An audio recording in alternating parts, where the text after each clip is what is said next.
Ngayong araw nga pala ay maglilinisan kami at lahat ng pinaggamitan ay aming pinaglilinis. Pagsasauli na ho. Pagsasauli na ho namin kahit hindi ho namin alam kung sinong mga taga rin eh.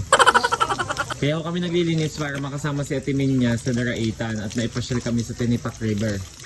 Ang halamang Tinipak. Sa center naman ho ay naglilinis ng pinggan. Church po ako din sa kusina. At kakatapos ko lang magwalis sa labas. Para naman makapasyal kami sa Daraitan at Tinipak. Para naman ho, ang pabebe naming tiyahay na ayaw pang sumama. Mga naka-cuticle din naman eh.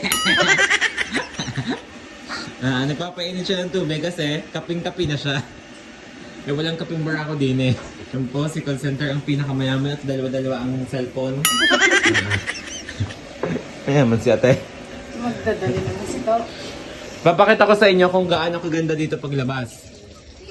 Paglabas nga pala ay kitang-kita na agad ang lawa. Oh. Napakaaliwalas. Ba't ka naglilinis dyan ka? Para naman makasama si Binya.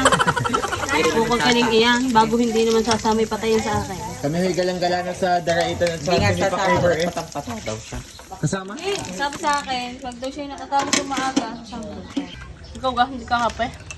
Wala niya nga. Starbucks. Hindi, timpla niya. Sito. May magkape na nila. Yan. Gusto mo yung Starbucks? Kanasa po na Ay, sorry. Almayo na nga pala ng pagkakape din eh. Daro siya sa nante ka.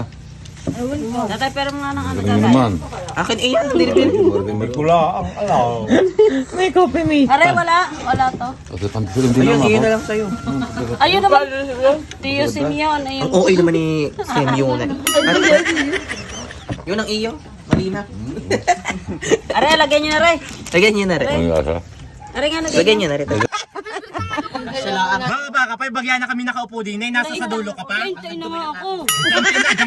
Doon ka na tumahan sa Daraitan. Straight ko sa... May bagyan ng mga nag-upo. Ayan, tingnan niyo naman. Siya na iaalis pa doon. Bagyan na nakaupo kami. Tingnan niyo ang upuan. Tingnan niyo ang upuan. Nagyan na kami nakaupo. Biglang... Straight sa akin ang mukha niyan. Kapag yan ilalabas pa. Tingnan niyo. Bababada. Wala. Teka, magwawala. Magwawala daw. Basta lang pumaypay ko. Hi guys! So for today's video ay pupunta na kami sa Daraitan at talaga namang makikita nyo sa L3 na punong-puno kami.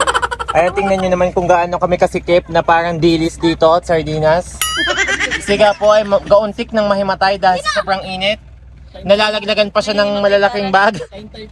Taing-tay pa. Lalabas daw siya nasa pinakadulo. Tingnan nyo yung dadaanan ni Ga. Kung siya ilalabas pa. Pag hindi, in-straight kong nuuna rin.